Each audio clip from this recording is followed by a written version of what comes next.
बच्चों, आज हम आपको पढ़ाएंगे प्रतिरोधों का संयोजन और उसके बाद में वैद्युत सेल, इलेक्ट्रिक सेल। तो हेडिंग डालिए, प्रतिरोधों का संयोजन, कॉम्बिनेशन ऑफ रेजिस्टेंसेस। प्रतिरोधों का संयोजन।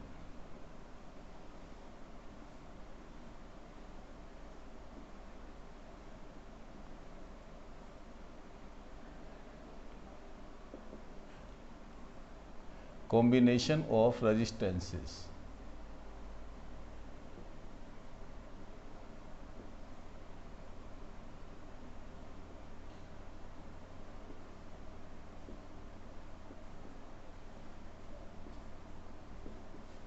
देखिए बच्चों, आपने दो तरह का संयोजन देखा है जनरली। जैसे आपने दीपावली के समय में इलेक्ट्रिक लड़ियाँ, वैद्युत लड़ियाँ टांगी होंगी अपने घरों पर। उसमें आप देखते हैं कि यदि किसी लड़ी का एक बल्ब खराब हो जाए तो फिर वो पूरी लड़ी नहीं जलती। कारण क्या है? क्योंकि वो लड़ी में जो बल्ब लगे हुए होते हैं वो श्रेणी क्रम में होते हैं, सीरीज में होते हैं। इसी तरह से आप अपने घर की वायरिंग देखते हैं। आपके घर की वायरिंग में एक बल्ब यदि फ्यूज हो जाए तो दूसरे बल्ब पर कोई प्रभाव नहीं पड़ता। वो कॉम्बिनेशन होता है पैरेलल कॉम्बिनेशन, समांतर क्रम। तो आज हम आपको ये पढ़ाएंगे कि किस तरह से श्रेणी क्रम में तुल्य प्रतिरोध कितना होता है, क्या विशेषता होती है श्रेणी क्रम की, और समांतर क्रम में तुल्य प्रतिरोध कितना होता है, क्या विशेषता होती है समांतर क्रम की। तो सबसे पहले हेडिंग डालिए, श्रेणी क्रम। नंबर 1, श्रेणी क्रम, सीरीज कॉम्बिनेशन।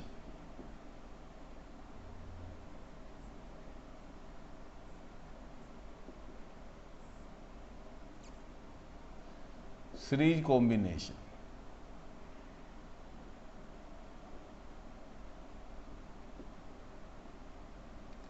देखिए बच्चों, हमारे पास ये, चलो हम तीन ही प्रतिरोध मान लेते हैं। एक ये प्रतिरोध है, एक ये प्रतिरोध है, और एक ये प्रतिरोध है। ठीक है?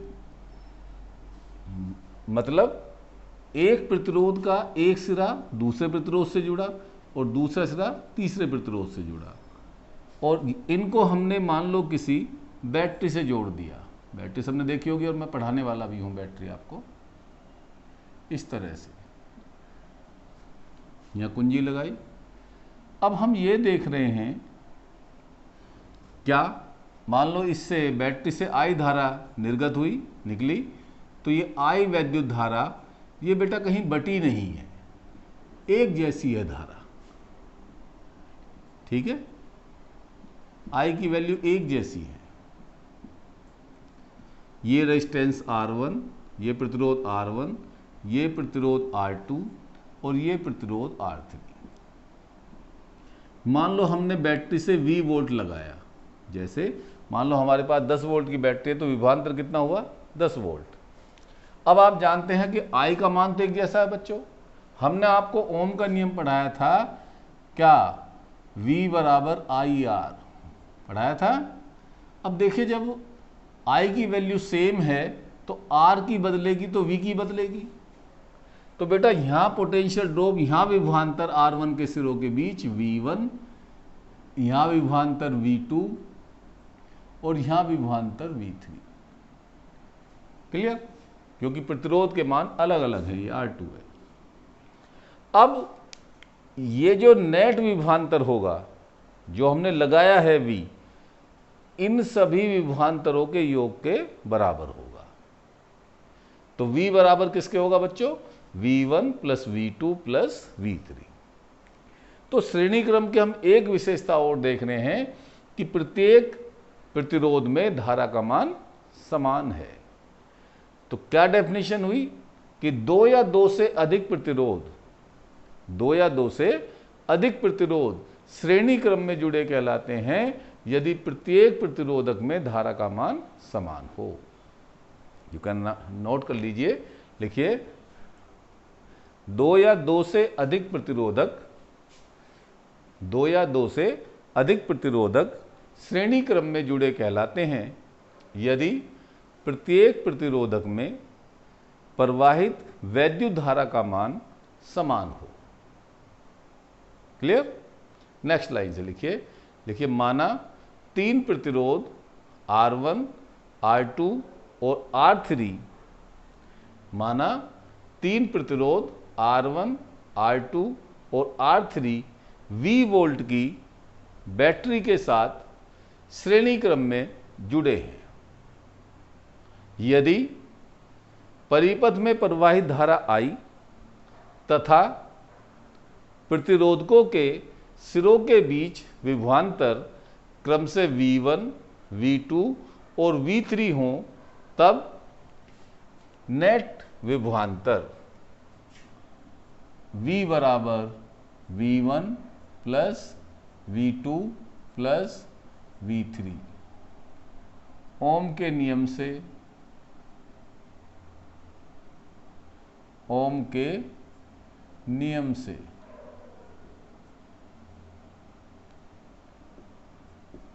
देखिए आपने पढ़ा V बराबर IR।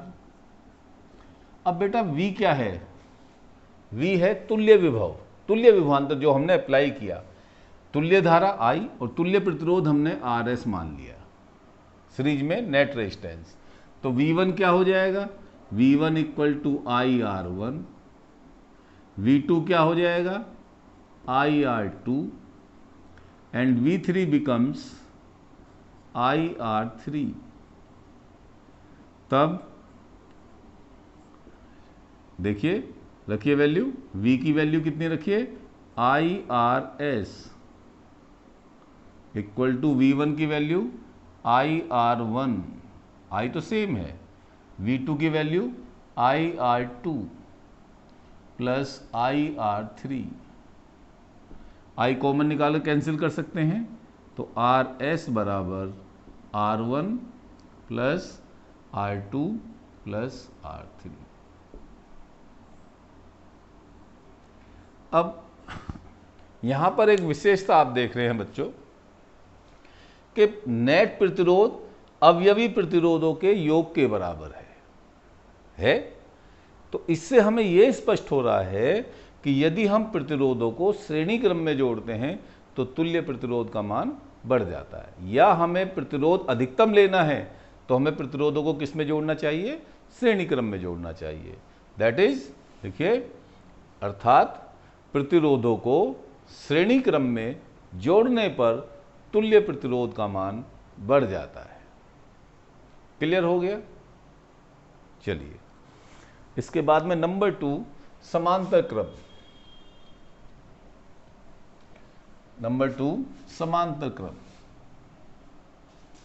अब आपके घरों की वायरिंग आपने देखी होगी, वो कैसी होती है बच्चों? समांतर क्रम में होती है। एक ही मेंस से जितने रूम्स में हमें सप्लाई भेजनी है उन सभी के लिए अलग अलग वायर होता है। उस रूम में भी जितनी डिवाइसेज लगी रहती हैं, जितने यंत्र लगे रहते हैं, जैसे बल्ब लगा है, फैन लगा है और आपका कूलर लगा है, सबके लिए अलग अलग स्विच, सबके लिए अलग अलग वायरिंग। मतलब इस तरह से जैसे हमारे पास ये 3 डिवाइस हैं, ये 3 प्रतिरोध हैं, ये R1, ये R2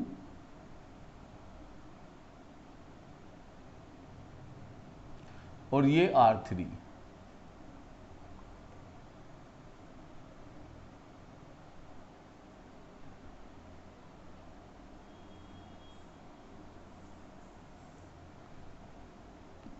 और ये हमने V वोल्ट की बैटरी से इस तरह से कनेक्ट कर दिए। ये प्रतिरोध R1, ये प्रतिरोध R2 और ये प्रतिरोध R3। अब बेटा हमने V वोल्ट विभवांतर लगाया तो हम देखेंगे कि समांतर क्रम में हर प्रतिरोधक के सिरों के बीच विभवांतर का मान समान रहेगा। ठीक है? अब यहां से नेट करंट मान लो I चली, ठीक है? आप देखेंगे कि करंट यहां तक तो एक जैसी रही I, हाँ, इस पॉइंट पर डिस्ट्रीब्यूट हो गई, इसमें I1 माना, इसमें I2 माना और इसमें I3। क्लियर? अब सर्किट कैसे कंप्लीट हुआ? इससे I1 आई, इससे I2 आई और इससे I3 आई। तो नेट करंट बच्चों हमारे पास कितनी हो गई? I1 plus I2 plus I3 and that is equal to I। Clear? Circuit हमारा कंप्लीट हो गया। तो क्या डेफिनेशन हुई कि दो या दो से अधिक प्रतिरोध, दो या दो से अधिक प्रतिरोध समांतर क्रम में जुड़े कहलाते हैं यदि उनके एक सिरे एक ही बिंदु से जुड़े हों। क्लियर? या तो आप ऐसे लिख दीजिए, या आप ऐसे भी लिख सकते हैं कि दो या दो से अधिक प्रतिरोध समांतर क्रम में जुड़े कहलाते हैं यदि प्रत्येक प्रतिरोधक के सिरों के बीच विभवांतर समान हो। लिख लीजिए, दो या दो से अधिक प्रतिरोध, दो या दो से अधिक प्रतिरोध समांतर क्रम में जुड़े कहलाते हैं यदि उन प्रतिरोधकों के एक सिरा किसी उभयनिष्ठ बिंदु से जुड़ा हो, अथवा लिखिए, दो या दो से अधिक प्रतिरोध, दो या दो से अधिक प्रतिरोध समांतर क्रम में जुड़े कहलाते हैं यदि प्रत्येक प्रतिरोधक के सिरों के बीच विभवांतर समान हो। क्लियर? नेक्स्ट लाइन से लिखिए, माना तीन प्रतिरोध R1, R2 और R3 V वोल्ट की बैटरी के साथ परस्पर समांतर क्रम में जुड़े हैं। यदि किसी क्षण बैटरी से निर्गत धारा I तथा प्रतिरोधकों में प्रवाहित धाराएं क्रम से I1, I2 और I3 हो, तब नेट धारा या तुल्य धारा कितनी होगी बच्चों? I equal to I1 plus I2 plus I3। Ohm के नियम से, ओम के नियम से I equal to V upon R। अब I क्या है बच्चों? I है तुल्य धारा, नेट करंट। V क्या है? नेट पोटेंशियल, नेट विभवांतर जो आपने अप्लाई किया, और R क्या है? नेट प्रतिरोध। तो बेटा I तो नेट धारा है ही है, V नेट विभवांतर है, और R इसको हमने नेट रेजिस्टेंस को कह लिया P, RP तुल्य प्रतिरोध। तब I1 क्या हो जाएगा? V upon R1। I2 क्या हो जाएगा? V upon R2। I3 क्या हो जाएगा? V upon R3। क्लियर? तब I की वैल्यू रखो, V upon RP equal to I1 की वैल्यू रखी V upon R1 plus I2 की वैल्यू रखी V upon R2 plus V upon R3। V common निकाल के कैंसिल कर लेंगे, तो क्या आया relation? 1 upon RP equal to 1 upon R1 plus 1 upon R2 plus 1 upon R3। Clear? इस तरह से हम प्रतिरोधों को किस में जोड़ते हैं बच्चों? समांतर क्रम में। अब देखिए इसकी क्या विशेषता रही कि समांतर क्रम में यदि हमने प्रतिरोधों को जोड़ा तो तुल्य प्रतिरोध घट जाता है, डिक्रीज हो जाता है, और किसी एक अवयवी प्रतिरोधक के प्रतिरोध से भी कम होता है। जैसे हमने मान लो तीन प्रतिरोध 1-1 ओम के जोड़े। क्लियर? तो आप देखेंगे इनका इफेक्टिव रेजिस्टेंस 1/3 आ जाएगा, तो वो 1 से भी कम है। अर्थात किसी परिपथ में, अर्थात राइट डाउन, किसी परिपथ में न्यूनतम प्रतिरोध प्राप्त करने के लिए, किसी परिपथ में न्यूनतम प्रतिरोध प्राप्त करने के लिए प्रतिरोधकों को परस्पर समांतर क्रम में जोड़ना चाहिए, अथवा समांतर क्रम में प्रतिरोधकों को जोड़ने पर तुल्य प्रतिरोध का मान घट जाता है। क्लियर हो गया? अब मैं आपको एक क्वेश्चन करके दिखा देता हूं, जिससे ये आपको पूरा कंसेप्ट एकदम से क्लियर हो जाएगा।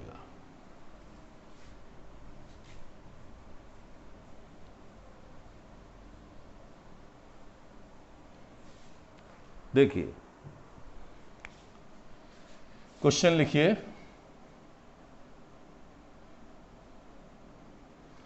चित्रानुसार, ये आपके यहां बोर्ड में आया हुआ क्वेश्चन है कई बार, बिंदुओं ए और बी के बीच, ए और बी के बीच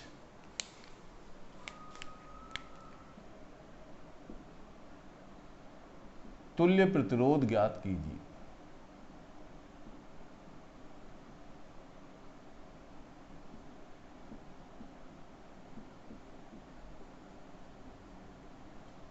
तुल्य प्रतिरोध ज्ञात कीजिए।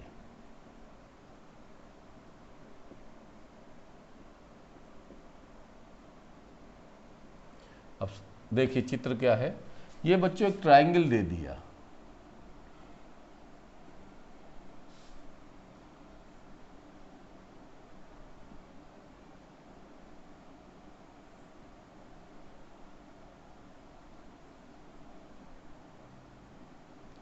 इस तरह से।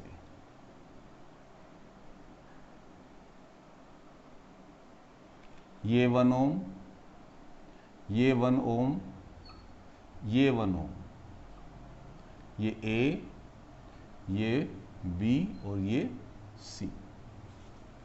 हमें ए बी के बीच तुल्य प्रतिरोध ज्ञात करना है। ठीक है, देखिए मैं इसकी सबसे आसान डिवाइस आपको बताता हूं, सबसे आसान विधि बताता हूं। बेटा, जिन बिंदुओं के बीच हमें तुल्य प्रतिरोध ज्ञात करना हो, उन बिंदुओं को आप एक बैटरी से, काल्पनिक बैटरी से जोड़ दो। जैसे देखो मैं जोड़ रहा हूं इस तरह से, तो आपको पता लग जाएगा कौन श्रेणी में, कौन समांतर में। इस तरह से बच्चों जोड़ दिए। यहां से आपकी करंट आई निकली, यहां करंट डिस्ट्रीब्यूट हो गई, मान लो I1 इसमें, I2 इसमें। ठीक है, अब जितनी करंट बेटा इसमें गई उतनी करंट इसमें गई, यहां कहीं बटी तो है ही नहीं। तो ये दोनों कैसे क्रम में हुए? श्रेणी क्रम में, क्योंकि धारा का मान क्या है? एक जैसा है। और ये दोनों इसके साथ कैसे क्रम में? समांतर क्रम में। अब यहां से करंट I1 आई, यहां से I2 आई, दोनों करंट कितनी होगी मिलके? बोलो, आई हो गई। सर्किट हमारा कंप्लीट हो गया। ठीक है, तो इस तरह से आपको आसानी से पता लग जाएगा कि कौन से प्रतिरोध श्रेणी क्रम में है और कौन से प्रतिरोध परस्पर समांतर क्रम में है। ठीक है, अब देखिए आप ये लिखेंगे, इस प्रतिरोध को आप R1 मान देंगे, इसको R2 ले लेंगे, इसको R3 ले लेंगे, सब ये 1 ओम के ही हैं। तो चूंकि R1 और R2 परस्पर कैसे क्रम में हैं? बोलो, श्रेणी क्रम में है।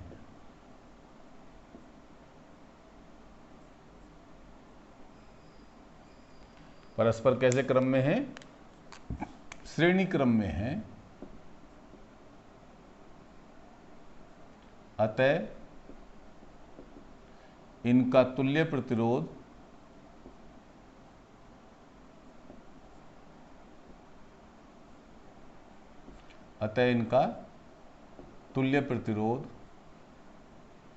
कितना हुआ बच्चों?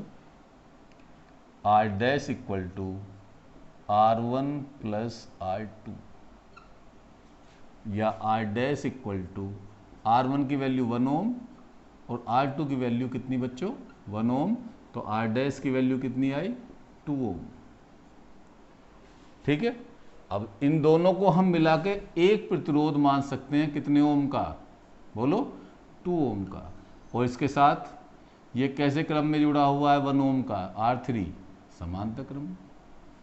ठीक है, इस तरह से ये पॉइंट ए है और ये पॉइंट बी है, ये कितने का 1 ओम का। इनको कैसे क्रम में जोड़ेंगे हम, बोलो समांतर क्रम में, क्योंकि धाराएं बट गई थी यहां। अब आप कहिए परिपथ का तुल्य प्रतिरोध।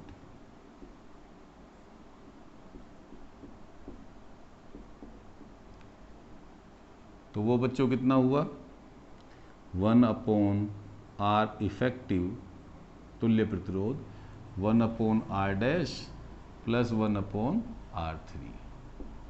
तो 1/R effective equal to 1/R dash कितना बच्चों 2 प्लस 1/1, एलसीएम कितना हुआ 2, तो 1 + 2 कितना है बेटा 3/2, तो R इफेक्टिव कितना हो गया बोलो 2/3 ओम। तो यदि आप इस तरह से न्यूमेरिकल करोगे तो मैं समझता हूं कि आप आसानी से इसको कर पाएंगे और इसमें आपको कोई बहुत ज़्यादा प्रॉब्लम नहीं आएगी। ठीक है, श्रेणी क्रम समांतर क्रम आ गया, और जब मैं आपको न्यूमेरिकल कराऊंगा तो मैं कुछ आपको और टिपिकल क्वेश्चंस भी कराऊंगा। जैसे देखिए यही क्वेश्चन है, लिखिए चित्रानुसार बिंदुओं ए और बी के बीच तुल्य प्रतिरोध ज्ञात कीजिए।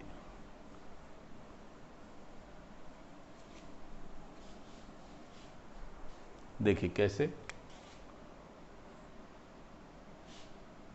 ये एनसीईआरटी की प्रॉब्लम है।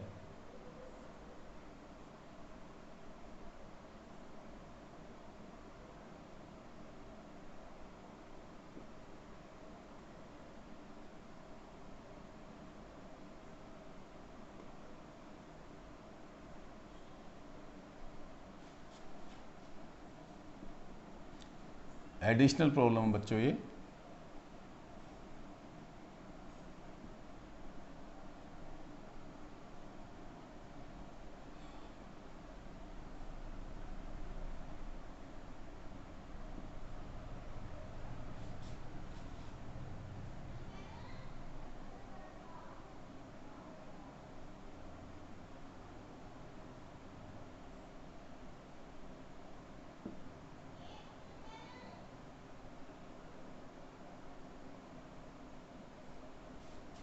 ये पॉइंट ए और ये पॉइंट बी। ठीक है, ये हर एक 2 ओम।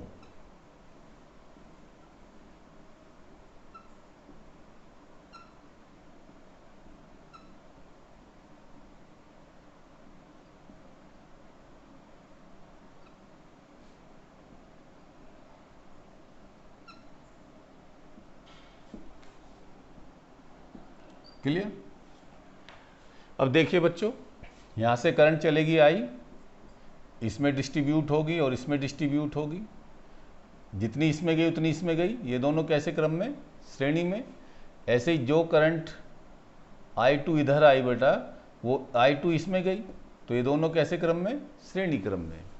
इसका इनको दोनों को श्रेणी क्रम में जोड़ो, इन दोनों को श्रेणी क्रम में जोड़ो और आपस में कैसे जोड़ दो समांतर क्रम में। जितना प्रतिरोध इसका होगा उतना ही प्रतिरोध इसका होगा, उतना ही प्रतिरोध इसका होगा। ठीक है, तो इसको हम नाम दे देंगे PQRS। ठीक है, या इसे लूप 1 कह दो, इसे लूप 2 कह दो और इसे लूप 3 कह दीजिए। प्रतिरोध उतना ही होगा क्योंकि प्रतिरोधक जो जुड़े हुए हैं वो सारे एक समान प्रतिरोध के हैं। तो हम ये कहेंगे बच्चों कि चित्रानुसार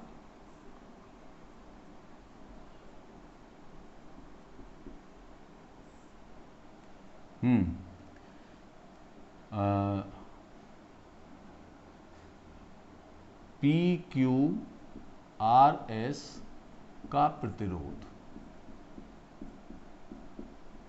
PQRS का प्रतिरोध। तो देखिए 1 अपॉन, इसको हमने R1 कह दिया, ठीक है। तो 1 अपॉन, देखो बेटा ये दोनों श्रेणी क्रम में 1 अपॉन R1 प्लस R2 रखेंगे, या चलो इसे R डैश कह दो।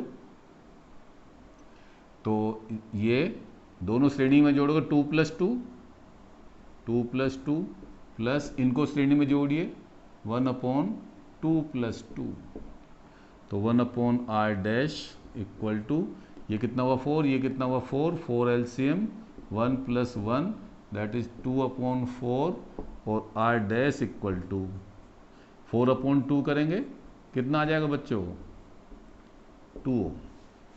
अब ये सारे कैसे क्रम में जुड़े हुए हैं, देखिए ध्यान दीजिए, 2 ओम इसका आएगा, 2 ओम इसका आएगा, 2 ओम इसका आएगा, बिल्कुल एक जैसा नेटवर्क है। तो हम इस नेटवर्क को अब ऐसे कह सकते हैं, ये बेटा तुल्य प्रतिरोध इसका 2 ओम आया, और इसका कितना आ जाएगा, इसका भी ऐसे ही 2 ओम आ जाएगा, और इसका भी कितना आ जाएगा इस तरह से 2 ओम। और ये सारे कैसे क्रम में हुए, बोलो श्रेणी क्रम में।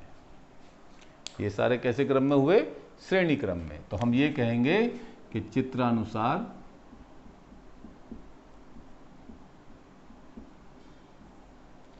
AB के बीच तुल्य प्रतिरोध,